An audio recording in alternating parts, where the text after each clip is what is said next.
Kung wadto mo ng Mount of Beatitudes, teach siya sa 5,000-6,000 people. Katong like bread and... Yeah. Ah, Wadto ka dito, mayroon ka nga, yun sa mga 5,000-6,000 people, pagpaminaw sa iyang teaching, right?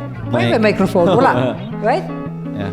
But if you go in that place, that area, it's like a natural amphitheater. So, yung acoustics kay... Yes. Yes. Yes. Di ay, kay nakoy nakitaan nga ano po nagkuan sila nga kanang scene.